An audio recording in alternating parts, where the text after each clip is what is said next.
네, 28번 보시죠. 535조 계약 체결상 과실에서 틀린 것입니다. 1번. 체결된 계약 내용이 원시적 불능으로 무효여야 한다.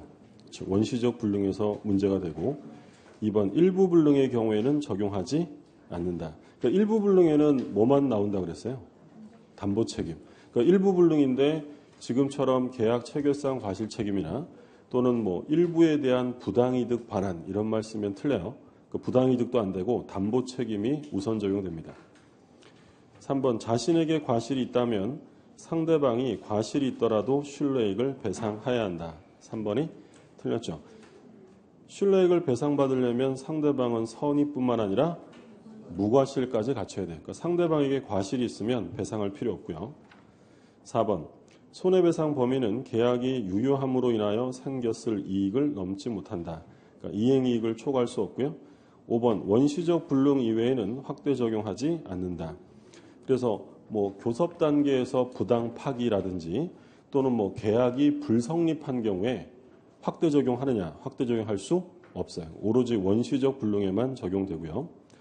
29번 청약과 승낙에서 옳지 않은 것입니다. 1번 청약은 그에 응하는 승낙만 있으면 곧 계약이 성립하는 확정적 의사표시여야 한다. 자주 나왔던 지문이고요. 2번 승낙기간을 정하지 않고서 행한 청약은 청약자가 상당한 기간 내에 승낙의 통지를 받지 못한 때에는 그 효력을 잃게 된다. 그러니까 승낙을 정했다면 언제까지냐면 승낙 기간까지, 안 정하면 상당 기간까지 이렇게 되어 있죠. 3번 승낙자가 승낙 기간 내에 도달할 수 있도록 발송하였으나 그 기간이 지난 후에 도달했다. 그러니까 통상적인 연착이 아니라 비통상적 연착이죠. 이런 경우에는 뭘 해줘야 되냐면 연착의 통지를 해야 되고 그걸 하지 않으면 계약은 정상적으로 성립하죠. 지난주에는 사례 문제로 나왔던 거죠. 4번 승낙자가 청약의 내용을 변경해서 승낙한 경우에는 청약자가 이를 승낙한 경우에도 계약은 성립하지 않는다. 4번은 지금 뭘 말하냐면 승낙자가 변경을 해서 승낙을 했대요. 그럼 이건 뭐 한 거예요? 새로운 청약이죠. 그러면 새로운 청약을 한 거니까 청약자가 승낙을 하면 계약은 성립된다라고 해야죠. 4번이 정답 틀렸고 5번 격지자 간의 계약이 있어서 승낙자가 승낙의 의사표시를 발송한 때 성립한다. 그러니까 격지자니까 승낙은 도달주의가 아니라 발신주의가. 항상 유의하시라고 한 건 격지자라고 해서 전부 다 발신주의가 아니에요. 격지자는 도달주의가 원칙이고 뭐만 발신주의냐면 승낙. 그러니까 격지자 간의 청약은 발송하면 효력이 생겨요. 도달해야 돼요. 도달해야 돼요. 승낙만 발신주의라는 점 조심하시고 30번 동시행이 인정되지 않는 것입니다. 가를 보면 별개 약정에 의해서 발생한 상호 간의 채무. 중요한 말은 뭐예요? 별개 약정. 별개 약정. 그러니까 다른 원인으로 발생한 거 인정 안 한다고 했고 근데 어떤 경우엔 예외적으로 가능하다고 했어요. 특이한. 그러니까 별개 약정으로 이루어지면 동시행 관계가 인정이 안 되는데 그것을 동시행으로 하자라고 당사자가 특약을 했다면 그때는 동시행 관계가 인정될 수 있다라고 했죠. 기억나시죠? 예, 지난번에도 문제로 나왔던 거고 나를 보세요. 저 말고 나를 보시죠.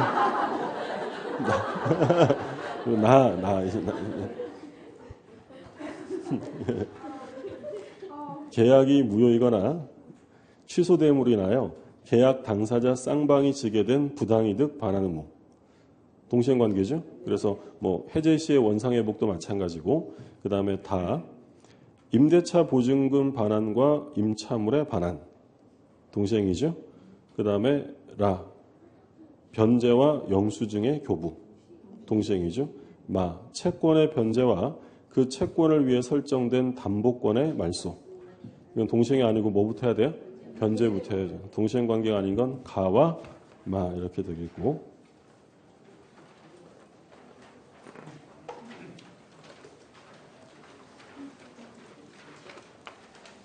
자 31번 보시죠. 갑이 그 소유 건물에 대해 을과 매매 계약을 체결하였다. 다음 중 갑이 을에게 매매 대금을 청구할 수 있는 경우입니다. 기억. 계약 체결 전에 이미 건물이 소실된 경우. 이건 뭐 계약 자체가 무효죠. 원시적 불능이니까 대금 청구할 수 없고요. 니은 을의 수령 지체 중에 갑의 책임 없이 건물이 소실된 경우 대금 청구할 수 있죠. 그러니까 위험부담이죠. 원래 위험부담은 채무자 부담주의니까 대금 청구할 수 없는 거지만 을의 수령 지체 중이거나 또는 을의 책임이 있다. 이런 경우엔 가능하고 디귿 을의 과실로 건물이 소실된 경우 대금 청구할 수 있죠. 그래서 니은은 수령 지체, 디귿은 채권자의 책임. 이런 경우에는 대금 청구되고요. 리을 갑을 모두의 과실 없이 건물이 소실된 경우 누가 위험 부담하는 거예요? 채무자. 대금 청구할 수 없고요. 미음 제3자 병의 과실로 건물이 소실된 경우 청구할 수 없죠. 리을과 미음은 그냥 같은 건데 지문 하나 늘려놓은 거죠. 갑을의 잘못이 없다는 건 다른 말로 하면 제3자의 잘못이 있을 수 있는 거고 또는 뭐 자연재해로 소실된 경우 다 마찬가지예요. 그런 경우엔 대금 청구할 수 없습니다. 니은과 디귿, 수령지체와 채권자 책임 답은 2번이 되겠고요. 32번 합의해제에서 틀린 것입니다.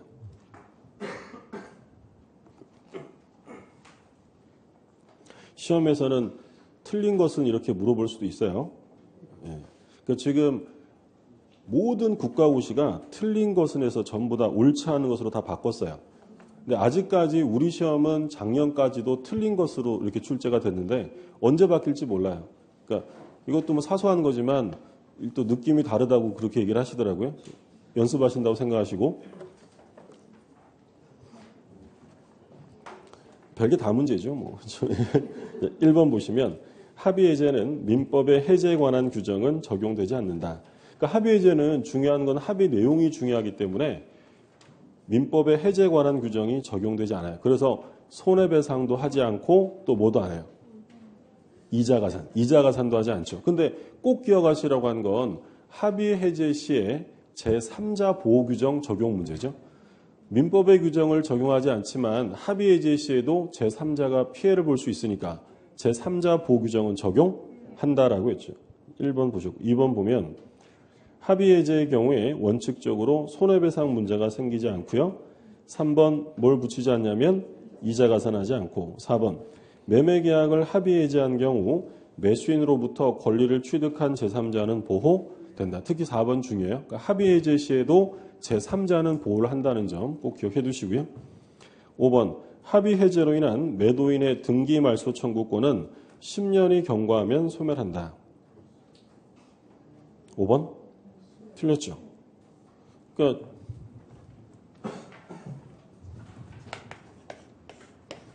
갑이을하고 매매계약을 하고 등기를 넘겨줬는데 갑과 을 사이에 합의해제. 합의해제는 다른 말로 하면 뭐라고 불러요? 해제? 계약이죠. 계약. 청약과 승낙으로 해제하기로 합의한 거예요. 그러면 합의해제하게 되면 등기해야 소유권이 복귀돼요? 당연 복귀요? 당연 복귀죠. 그러면 이 갑이라는 사람은 합의해제하는 순간 소유권을 갖게 되고 이 등기는 이제 무효 등기가 되죠. 그러면 갑이 을에게 행사하는 등기말소 청구권은 소유권에 기한 방해 제거 청구가 돼요. 그러면 소멸시효에 걸려야 안 걸려요? 안 걸리죠. 그럼 10년 안에 해야 한다? 틀립니다. 언제라도 할 수 있고. 그래서 문제가 되는 건 합의해제의 경우에도 소유권이 당연 복귀가 되기 때문에 이 등기를 모르고 사는 사람들이 생길 수 있다는 거예요. 그러면 합의해제 시에 이 제3자를 보호하지 않아요? 보호해줘야 한다는 거예요. 그럼 보호해주는 건 같다는 거죠. 5번이 틀렸죠. 소유권에 기한 물권적 청구는 소멸시효에 걸리지 않는다라는 얘기죠. 그 다음에 33번 보시죠. 갑과 을은 갑소유 부동산을 을에게 매도하면서 계약금으로 1,000만 원 수수하고 갑이 위약한 경우에는 배액을 상환하고 을이 위약한 경우에는 계약금을 몰취한다는 약정을 하였다. 자, 계약금 계약을 하면서 특약을 한 거예요. 그러면 이제 계약금은 해약금으로서의 성질만 있는 거예요? 손해배상 예정의 성질을 갖는 거예요? 특약을 했으니까 위약금 특약이 들어가는 거예요? 손해배상 성질을 갖는다. 1번. 갑이 위약한 경우에 을은 자신의 손해를 증명하지 아니하고도 손해배상으로 계약금에 상당하는 배액의 지급을 청구할 수 있다. 그렇죠. 뭘 했기 때문에요?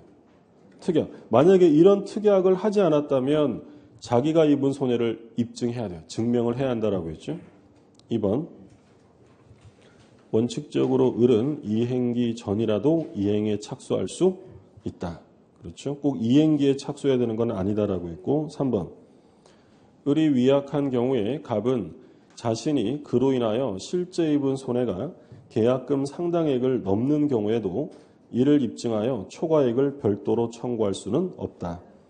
3번 맞죠. 추가 배상 요구할 수 없어요. 특약이 있으면 그거 받고 끝내는 거고 4번 갑이 을에게 매매계약의 이행을 최고하고 매매 잔대금의 지급을 구하는 소송을 제기하였어도 을은 계약금을 포기하고 해제할 수 있다. 자, 계약금 해제에 관한 해약금으로서의 성질을 묻는 건데 계약금 해제는 언제나 할 수 있는 게 아니라 일방이 이행에 착수하기 전까지만 가능해요. 그럼 이행에 착수는 좀 전에 나온 것처럼 이행기에 해야 돼요? 전에도 할 수 있어요? 전에도 할 수 있죠? 이 이행에 착수와 관련해서 중요하다고 본 판례가 토지거래 허가구역에서 허가를 받은 사건이죠. 허가를 받으면 이행에 착수해야 하냐? 아니다라고 했고 지금 4번처럼 대금 달라고 소송 제기했다. 소송 제기했다는 것도 이행의 착수가 아니다라고 했죠. 그러니까 이행의 착수가 아니니까 계약금 포기하거나 배액 상환하고 해제할 수 있다라고 했죠. 그래서 4번의 중요한 말은 소송 제기예요. 소송을 제기했다. 착수 아니고. 자, 5번이 허가구역이죠. 허가구역에서 허가를 받았대요. 착수야 아니야? 아니죠. 그러면 둘째 줄 가운데 허가를 받은 후라면 을은 계약금을 포기하고 갑과의 계약을 해지할 수 없다. 5번은 틀렸죠. 착수가 아니기 때문에 해지할 수 있고요. 34번. 매도인의 담보 책임 내용으로 대금 감액 청구권이 인정되는 사람. 대금 감액 인정되는 건 별로 없었죠? 뭐 있었어요? 일부 타인 권리의 경우에 선악불문, 수량 부족은 선이자. 그럼 답은 1번이죠. 1번. 1번. 권리 일부가 타인에게 속한 경우에 악의의 매수인. 선악불문 인정이 되고요. 그러니까 2번 조심하셔야죠. 2번은 수량 부족 일부 매실이니까 누구한테만 돼요? 선이. 근데 악이라고 되어 있으니까 안 되는 거고. 나머지는 당연히 안 되고요. 그 다음에 35번. 임대차 계약에서 당사자 약정에 의해 그 적용을 배제할 수 있는 임차인의 권리. 임의규정 찾으라는 거죠. 뭐예요? 답은 3번이죠. 법 조문상 뭐라고 되냐면 임차인은 반대 약정이 없으면 임대인에게 등기 절차에 협력할 것을 청구할 수 있다. 이렇게 규정되어 있죠. 뭐가 없으면? 반대 약정이 없으면. 그럼 당연히 배제 특약하는 건 얼마든지 가능한 것이고요. 36번. 주임법상 대항력 및 우선변제권에서 옳지 않은 것입니다. 1번. 임차주택의 경매 또는 공매 시 임차인이 환가대금으로부터 보증금을 수령하기 위해서는 임차주택을 양수인에게 인도하여야 한다. 1번 맞죠. 그러니까 1번 우리가 항상 요 법조문 보기 전에 뭘 먼저 얘기를 하냐면 주임법이나 상임법에서는 경매를 신청하기 위해 인도, 반대 의무 제공을 해야 돼요? 안 해야 돼요? 아니, 인도하지 않고도 경매는 실행합니다. 근데 언제 인도해야 한다고요? 보증금을 수령하려면 당연히 경락인에게 인도를 해줘야 되는 거죠. 2번. 전차인이 주민등록을 마치고 거주하던 중 임차인이 임대인으로부터 임차주택을 매수하여 소유권 이전 등기를 마친 후 같은 날 타인에게 근저당권을 설정해 주었다. 그러면 누가 소유자가 된 거예요? 임차인. 그럼 전차인은 언제 대항력을 갖죠? 즉시. 그러니까 마지막에 매수인에게 임차권 주장할 수 있다. 우리가 항상 얘랑 같이 봤던 판례가 뭐였냐면 소유자가 매도하고 임대차한 경우죠. 그럼 얘는 언제 대항력을 가져요? 등기한 다음 날. 이게 이제 지난 회차 때 나왔고 요번 회차 때는 이제 같이 봤던 전대차에서 임차인이 소유자가 된 사건이에요. 그럼 임차인이 소유자가 되면 전차인은 원래 빌려 쓰던 사람이기 때문에 다음 날까지 갈 필요 없고 즉시. 3번. 대항력을 갖춘 임차주택의 양수인이 임대인의 지위를 승계하는 것에 대해 임차인이 이의를 제기한 경우에는 양도인의 임차인에 대한 보증금 반환 채무는 소멸하지 않는다. 그러니까 원래 임대인 지위가 승계되기 때문에 종전 임대인은 보증금 반환 채무를 면하는 거죠. 면책적이니까. 근데 임차인이 뭘 했다고 돼 있어요? 이의 제기했대. 이의 제기했다라고 하면 종전 임대인의 보증금 반환 채무는 소멸하지 않습니다. 4번. 미등기 주택의 소액 임차인은 임차주택의 토지에 대해서만 경매를 실행하는 경우에도 대지의 매각대금에서 우선 변제를 받을 수 있다. 4번? 맞죠? 기억나시죠? 네. 세 분만 기억하시는 것 같아서. 또 한번 볼게요. 여기 이제 주택에 소액 임차인이 있다.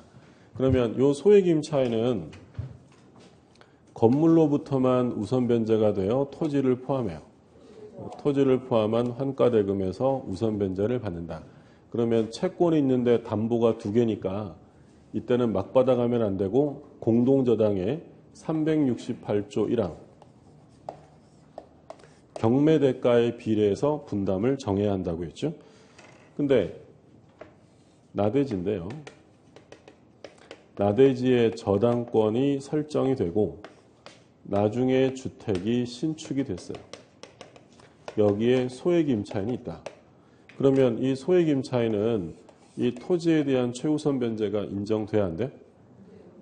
안 된다고 했죠. 그래서 토지에 대해서 최우선 변제를 받으려면 토지의 저당권이 설정될 때 최소한 주택이 있었어야 돼요. 그렇죠?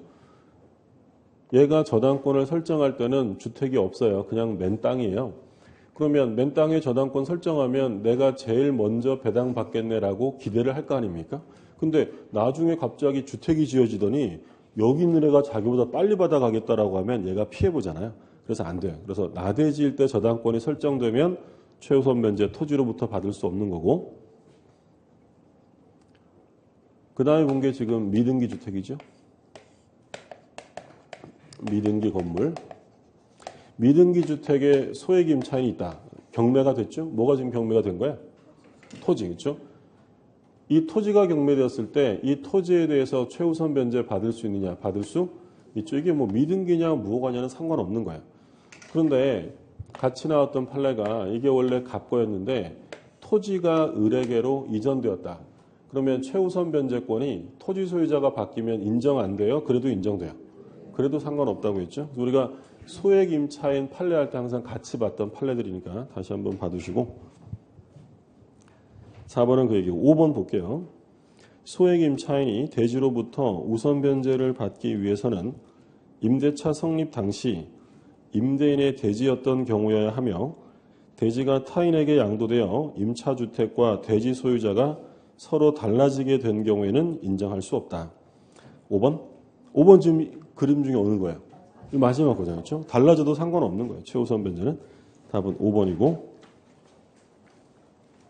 37번.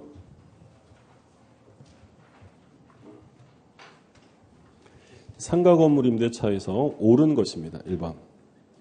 기간을 정하지 아니하거나 2년 미만으로 정하면 2년으로 본다. 주택이죠. 상가는 2년이 아니라 1년.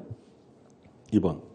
상품의 제조, 보관, 가공 등의 단순한 사실행위와 더불어 영리를 목적으로 한 활동이 함께 이루어진다면 상가 건물 임대차 보호법의 법이 적용되는 상가 건물에 해당한다. 정답이죠. 이 중요한 말은 뭐예요? 영리 목적이죠. 그러니까 단순히 제조, 보관, 가공 이것만 하는 창고나 공장 이런 건 상인법 적용 대상이 아닌데 영리 활동을 같이 한다면 적용 대상이 되는 것이죠. 3번. 임대인이 목적 건물의 전부 또는 대부분을 철거 또는 재건축하는 계획을 계약 기간 중에 고지한 경우에는 임차인의 갱신 요구를 임대인은 거절할 수 있다. 틀렸죠? 이 중요한 말은 뭐예요? 기간 중에 고지하면 안 되고 언제 했어야 돼요? 계약 체결 시에 고지했어야 거절할 수 있는 거죠. 그 다음에 4번. 임차인의 갱신 요구권에 관하여 전체 임대차 기간을 5년으로 제한하는 규정은 법정갱신에 대하여도 적용된다. 적용되지 않죠. 그래서 갱신 요구는 몇 년까지 할 수 있는 거냐면 5년까지. 최초 임대차가 만료되고 5년이에요? 포함해서 5년? 포함해서 5년이죠. 근데 5년이 끝나가는데 건물주가 아무 얘기 안 하면 무조건 5년으로 소멸되어 법정갱신 될 수 있는 거예요. 법정이 될 수 있는 거죠. 그러니까 5년 제한 규정이 법정갱신에는 적용될 수 없다. 그러니까 이 얘기죠. 갱신 요구가 5년까지, 5년. 근데 5년이 넘어가는데 건물주가 아무 얘기 안 하면 이 5년에 한정한다는 규정에 따라서 무조건 소멸되어 아니면 법정갱신이 된다는 거예요. 당연히 되는 거죠.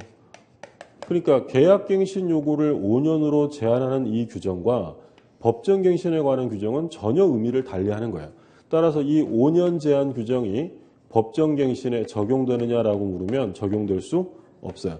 그러면 이게 6년, 7년 이렇게 될 수 있는데 이때 6년, 7년이 되는 것은 법정갱신 때문이에요? 갱신 요구로 하는 거예요? 이것 때문이죠. 그러니까 만약에 지문에 일정한 경우에는 5년을 초과하여 갱신 요구를 할 수 있다라고 하면 안 돼요. 갱신 요구는 무조건 5년 넘어가면 안 돼요. 그런데 5년 넘어가는데 별도의 의사표시가 없으면 뭐가 될 수는 있다고요. 법정갱신으로 1년씩 연장되어질 수는 있다라는 거예요. 그러니까 이 5년에 제한한다는 이 규정이 갱신 요구의 제한 규정이 법정갱신에 대해서는 적용될 수가 없다. 전혀 별개라는 거죠. 그 질문 다시 한번 볼게요. 4번에 임차인의 갱신 요구권에 관하여 전체 임대차 기한을 5년으로 제한하는 규정은 법정갱신에 대해서는 적용될 수 없다라고 해야 옳은 질문이죠. 5번 보증금이 일정액을 초과하는 상가의 전차인도 권리금 회수 기회가 보호될 수 있다. 5번 틀렸죠. 뭐가 틀린 거예요? 이거? 전차인이죠. 권리금 회수 기회 보호는 임차인에게 인정되는 권리지 전차인에게는 인정되지 않습니다. 그러면 만약에 전차인을 임차인으로 바꾸면 옳은 지문이요? 틀린 지문이요? 맞아요. 일정액을 초과해도 권리금 회수 기회는 보호가 됩니다. 38번 가담법에서 틀린 것입니다. 1번 공사대금 채권을 담보할 목적으로 가등기가 격려된 경우에는 가담법이 적용되지 않는다. 그러니까 가담법이 적용되려면 무엇에 부수해야 한다고 했어요? 소비대차. 빌린 것만 되는 거예요. 빌린 것만. 그래서 매매대금, 공사대금, 손해배상 채권 이런 것들은 다 안 되고 2번 가등기 담보법은 저당권의 취득을 목적으로 하는 담보계약에는 준용되지 않는다. 그러니까 가담법은 소유권 이외의 권리 취득을 목적으로 하는 경우에도 적용되는데 적용 안 되는 권리 우리 세 가지 봤었죠? 뭐 있었어요? 전저질 있었죠. 전저질, 전세권, 저당권, 질권 이렇게 있었고 3번 가등기 담보권자가 채무자 등에게 통지한 청산금의 액수가 객관적인 청산금 평가에게 미치지 못하더라도 담보권 실행 통지로서의 효력이나 청산기간 진행에는 아무런 영향이 없다. 그러니까 객관적 가액에 미달되는 통지를 했다고 해서 실행 절차가 무효가 되지는 않는다라고 했던 거죠. 4번 가등기 담보권자의 청산금 지급 채무와 가등기 담보권 설정자의 소유권 이전 등기 및 목적물 인도 채무는 동시행관계에 있다. 4번 맞죠? 마지막에 청산기간 지나면 남는 청산금을 주면서 본등기와 인도를 하는데 둘은 동시행관계죠. 5번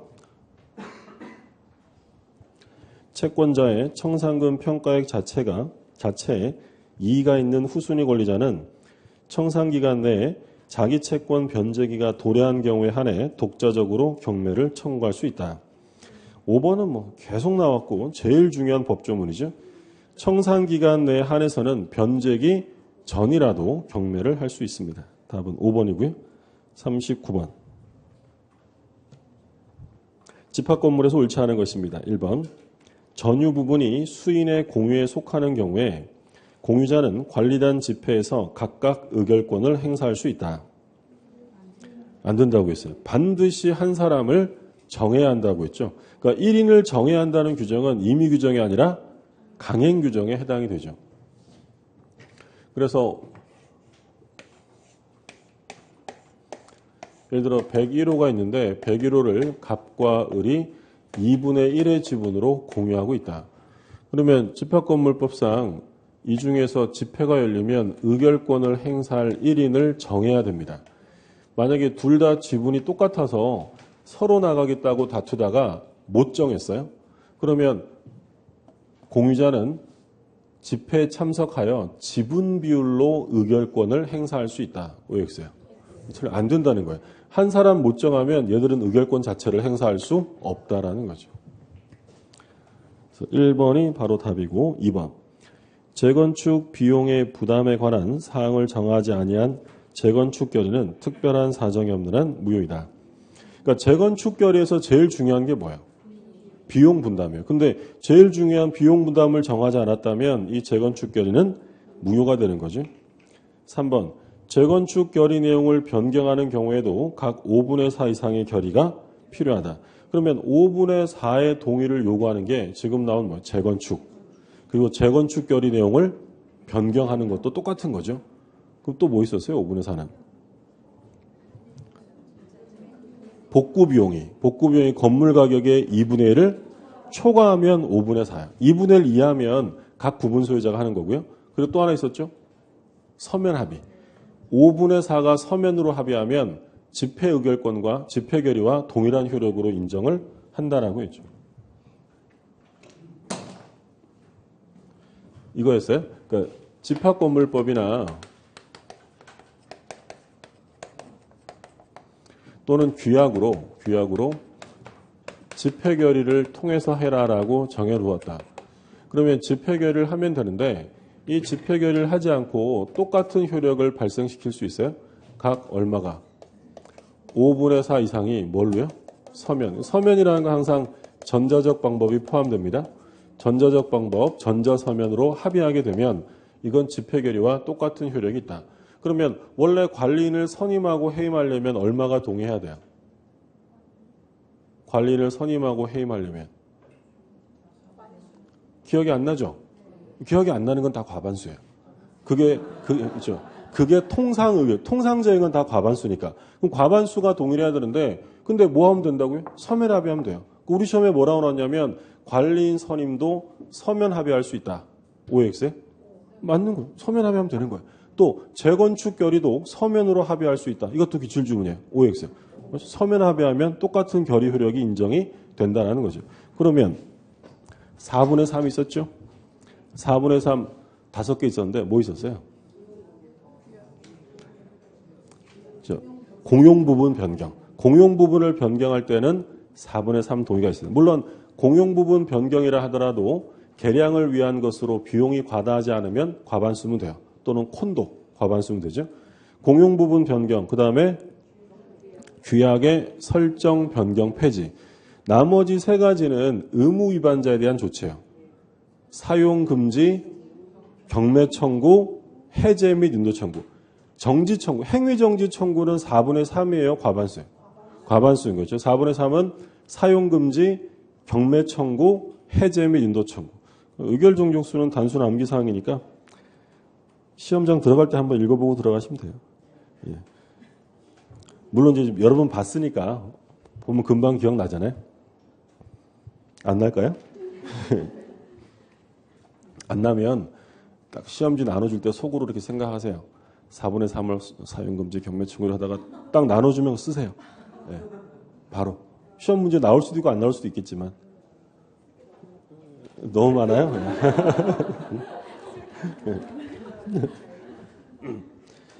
최대한 뭐 활용해서 보셔야죠. 시험지 나눠줄 때 그 문제 보지 말라 그런다고요. 문제가 다 나간 다음에 봐야 되니까 문제 보지 말라고 하면 그래도 어떻게 봐야죠. 그럼 거기 보지 마세요. 이러면 여기서 보시는 거고요. 여기 보지 마세요. 이쪽 보는 거였죠. 그러니까 이게 만약에 그 상대평가면 반칙을 하면 안 되죠. 상대평가면 내가 반칙하면 다른 사람이 떨어질 수 있잖아요. 근데 이거 상대평가가 아니라 절대평가니까 뭐 내가 붙고 떨어지는 거랑 다른 사람하고 상관없는 거예요. 전부 다 몇 점만 넣으면 되니까. 60점. 최대한 활용을 하셔야죠. 그렇죠? 예. 그건 뭐 부정행위도 아니고. 자, 계속 볼게요. 지금 1번 2번 보셨고요. 3번도 봤네요. 4번. 각 공유자는 규약에 달리 정함이 없는 한 그 지분 비율에 따라 공용부분 관리비용 기타 의무를 부담한다. 그렇죠? 지분 비율로 부담하고. 5번. 집합건물 소유권의 특별 승계인이 구분 소유권을 다시 제3자에게 이전한 경우에도 자신의 전 구분 소유자 공용 부분에 대한 체납관리비를 지급할 책임이 있다. 그러니까 새로운 소유자만 책임져야 한다고 하면 틀리다고 했어요. 전 소유자도 병존적 채무인수예요. 물론 전부 다 승계하는 게 아니라 뭐만 승계하죠? 공용 부분만 승계하여 연체료는 승계되지 않는다라고 했고, 그 다음에 40번. 갑소유 부동산을 을이 매수하여 을이 병과 명의신탁 약정을 하고 갑에게 부탁하여 갑에서 병 앞으로 직접 소유권 이전 등기를 마쳤다. 자, 그럼 유형은 뭐예요? 3자 간 등기 명의신탁, 중간생략형이죠. 그럼 매도인이 지금 누구냐면 갑, 을과 매매 계약을 했고, 그리고 을은 병이랑 명의신탁을 해서 부탁해서 등기가 갑에서 병으로 넘어간 거예요. 우리 1회차 때도 중간생략형 사례 문제로 나왔었는데 간단하게만 다시 보면 명의신탁은 유효예요, 무효예요? 명의신탁은 무효고 이 매매계약은 유효하고요. 이 등기는요? 이 등기는 무효죠, 무효. 실체관계가 없으니까 이 등기는 무효고, 그럼 누가 소유자예요? 갑이죠. 그래서 병에게 소유권에 기한 등기 말소나 진정명의 회복을 원인으로 한 이전 등기는 누가 하는 거냐면 갑이 하는 거고 을이 할 수 있는 것이 아니에요. 그러면 을은 자기 앞으로 실명화시키려면 이거 말소시켜야 되는데 어떻게 해요? 갑을 대위에서 병의 등기를 말소시키고 유효한 매매계약을 원인으로 이전 등기를 받아가면 된다라고 했죠. 근데 얘가 만약에 등기를 그냥 바로 넘겨줘 버렸어요. 그럼 이 등기는 유효예요, 무효예요? 이건 왜 유효라고 그랬어요? 그렇죠. 매매라는 실체관계, 유효한 실체관계가 있으니까 등기는 유효하고, 그러면 병이 정한테 팔았다. 정은 선일 때만 취득해요, 선악 불문이요? 선악을 불문하고 취득하는 거죠. 그러면 가를 보면 갑에서 병으로의 이전 등기. 그러니까 지금 갑에서 등기가 병으로 넘어갔죠. 이 등기는 유효예요, 무효예요? 이 등기는 무효죠. 실체관계 없는 무효. 나를 보세요. 또 낚이셨어요? 나를 보시오. 을과 병의 명의신탁 약정은 무효이므로 을은 병에게 명의신탁계약에 따른 소유권 이전 등기는 청구할 수 없다. 을이 병한테 명의신탁을 원인으로 등기 달라고 할 수는 없는, 무효니까. 그 다음에 다. 갑과 을의 매매계약은 무효이다. 매매계약은 문제 없죠. 유효해요. 을은 그 소유권을 이전받을 방법이 없다. 이쪽 어떻게 하면 돼요? 대의말소하고 유효한 매매계약을 가지고 이전 등기를 청구하면 되는 거죠. 말을 보세요. 병이 그 부동산을 제3자에게 처분하여 제3자가 권리를 취득함으로써 갑이 소유권을 상실하면 갑은 병에게 손해배상을 청구할 수 있다. 그러니까 얘가 얘한테 팔면 누가 소유자가 되는 거야? 정이 되는 거죠. 그럼 누가 소유권을 잃어버린 거예요? 갑이죠. 그러면 이때 이 갑이 병을 상대로 소유권 침해에 대한 손해배상을 청구할 수 있는지를 묻는 거죠. 할 수 없죠. 왜 할 수 없겠어요? 손해가 없으니까. 얘한테 뭐 받았어요? 매매대금 받았기 때문에 얘한테는 손해가 전혀 없기 때문에 이 경우에는 손해배상을 별도로 청구할 수 없다라는 게 판례고요. 그러면 틀린 지문 찾는 거죠. 다, 라, 마 세 가지가 틀린 지문이죠. 오늘 여기까지 봤고요. 다음 주에는 아쉽지만 못 뵙죠. 네, 다음 주에는 추석이고 그 다음 주에 뵙게 되는데 추석 명절 잘 보내시고요. 네, 건강한 모습으로도 뵙겠습니다. 네, 수고하셨습니다.